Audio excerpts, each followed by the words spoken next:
This to me sounds like a pretty extreme escalation in political violence. We have seen hardcore, like, ultranationalists commit acts of terror. It's a fact, right? Whether or not you're happy about it or not, it happens. However, we see a whole lot more of lower level attacks from regular Americans. When we talk about violence on the left and the right, I believe it's fair to say that the right, ultranationalists, white supremacists, well, I don't know why they call it the right necessarily, but that's how it's typically colloquially defined. You have your fringe extremists who go too far. The left does too, but the ultranationalist definitely has more, right? And the racist. I don't know if it's fair to call that right. I hate the colloquial terms, but that's how it's defined.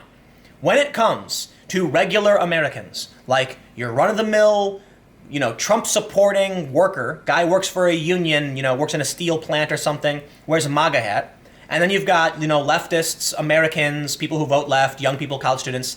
It is more likely than not the left attacking the right. Plain and simple. Do a Google search. Like, it's indisputable at this point.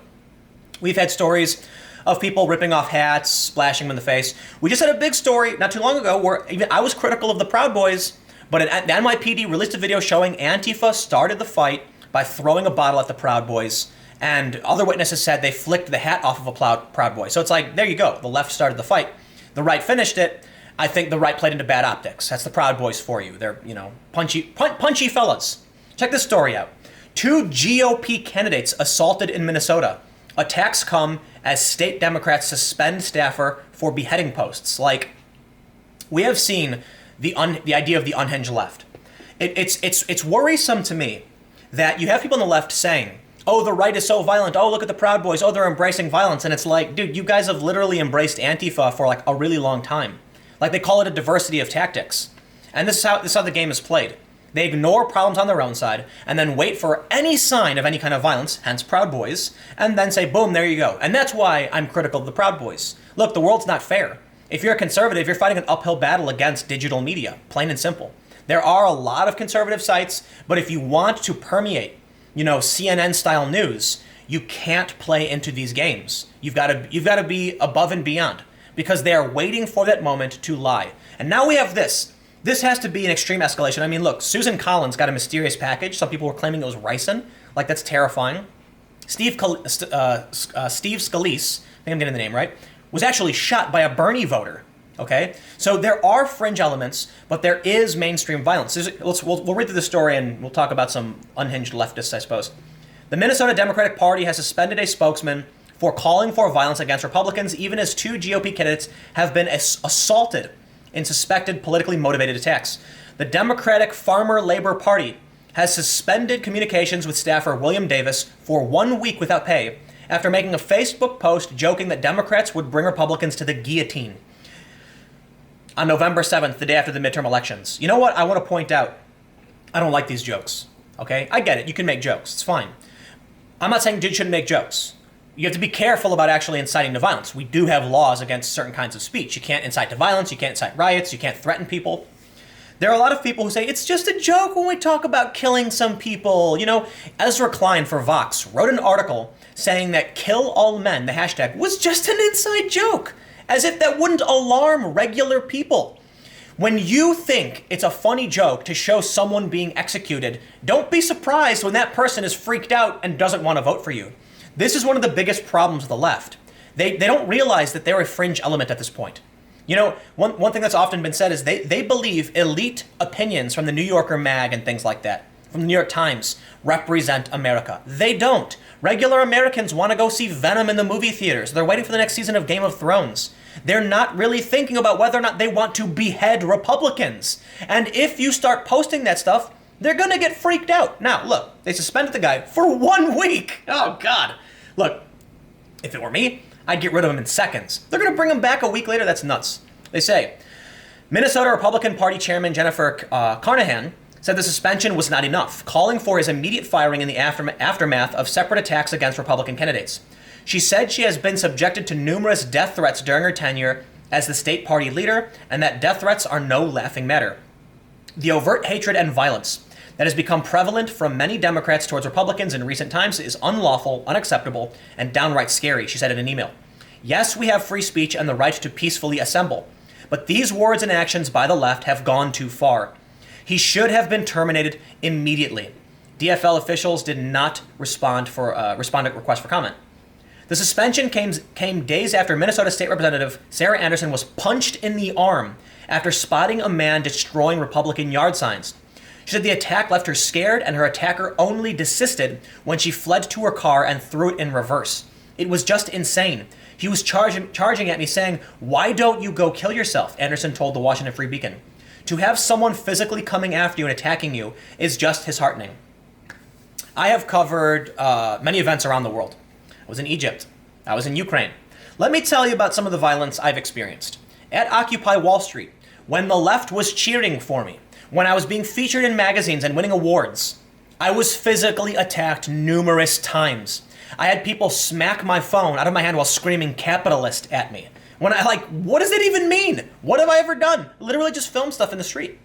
I have never, in my years covering these protests, been physically attacked by a conservative. I was in Ukraine during the start of what became the Civil War, and I was surrounded by a bunch of Ukrainian nationalist dudes who were yelling at me in Ukrainian, and someone walked up and explained, in Ukrainian, I think it was Ukrainian, that we were journalists. It was me, some guys from Vice, and they looked and they were like, "Journalists," and we were like, yeah, and they apologized to us. When I was in Spain and the police were attacking protesters and firing rubber bullets, the cops grabbed me and I yelled "periodista," which I believe is the correct way of saying, journalist in Spanish, and the cop actually went, "Let go," and went "lo siento." I think that's how you say it. My Spanish is not very good. Apologized to me. In the United States, I have to actively avoid any kind of left-wing gathering because since I started doing this, they physically attack me. Here's what I love. They love to say things like, "See, Tim, the left hates you now because you've changed." And I'm like, what are you talking about, dude? I was physically attacked 2 months after Occupy Wall Street. They featured me in Time magazine. They called me the media messenger of Zuccotti Park. I had a lot of these people still follow me. A lot of these people actually vote for Trump now. But on the ground, they physically attacked me. Nothing has changed. It has always been this way. And it's only getting worse because media elements and because politicians refuse to call it out. Now, here's why I like Bernie Sanders. He called it out. In 2016, Bernie Sanders told his followers to knock it off. Noam Chomsky said, stop. Chris Hedges called these people the cancer of Occupy Wall Street. There are people on the left calling this stuff out, plain and simple. However, there are too many opportunists. There are too many tribalists who refuse to call it the insane violence on their side. Look, if you're on the right, whatever, call it the violence. No problem. If you're on the left, do the same thing. Why should we be in a situation where someone punches a woman in the arm and chases her to her car? Look, are we talking about a right-winger murdering somebody? No. We're talking about like low-level terrorism, okay? Terrorism is defined as threatening someone, intimidating them for a political gain, right? So on the extreme end, you have someone committing like a kamikaze attack. On the low end, you have someone showing up to a Republican's headquarters, punching them, threatening them, and telling them to kill themselves and chasing them to their car. That's crazy. The Plymouth Police Department investigation into Rep. Anderson's alleged assault remains ongoing. A spokeswoman confirmed the department has identified a suspect, but declined to comment further. Anderson was not the only GOP candidate attacked. First-time state representative candidate Shane Mechelen suffered a concussion after getting sucker punched while speaking with constituents at a restaurant in Benton County. Mechelen told the Free Beacon he has suffered memory loss, forgetting Rep. Anderson's name at one point in the interview, and doctors tell him he will have a 4 to 6 week recovery time ahead of him. He said he was cold-cocked while sitting at a high-top table at a local eatery and his head hit on the floor. That could be lethal. Look, man, how many times do I gotta say, it's only going to get worse. Seriously. There is a reason why I no longer live in New York City. Not that I think New York City is the worst place, the most dangerous place. But when I see these stories, when political violence is defended, when Twitter won't ban people actively calling for political violence, you have to get concerned a little bit. Do I think the world is going to end? No, of course not. I'm not a paranoid person. I'm not a conspiracy theorist. My lease was up and I was trying to decide, should I stay in New York as these kinds of physical attacks escalate, or should I just go somewhere more peaceful? And that's what I did. I moved to South Jersey, and things are a bit more peaceful here. I see these stories. It's worrisome. All right, it's one thing when a guy wearing a MAGA hat gets attacked. That's wrong. It's terrifying. You're going to be attacked for wearing a Trump hat. It's another thing when people This dude's sitting at a restaurant talking with people, and they punched him in the head, and he hit his head on the floor. That could have been lethal. This is no joke. I was so overtaken by surprise and shock, and if this is the new norm, this is not what I signed up for, he said. Yeah, that's terrorism. When you've got a politician saying this is not what I signed up for because someone knocked him out and gave him a concussion with a 4 to 6 week recovery time, memory loss, yeah, we're in the realm of terrorism, and it's escalating. All right, don't like using the word, I get it, but seriously, this is nuts. Mechelen said he was disappointed that he had not seen Democrats condemn the attack against him, but was floored to see the party take such a light approach to Davis's comments.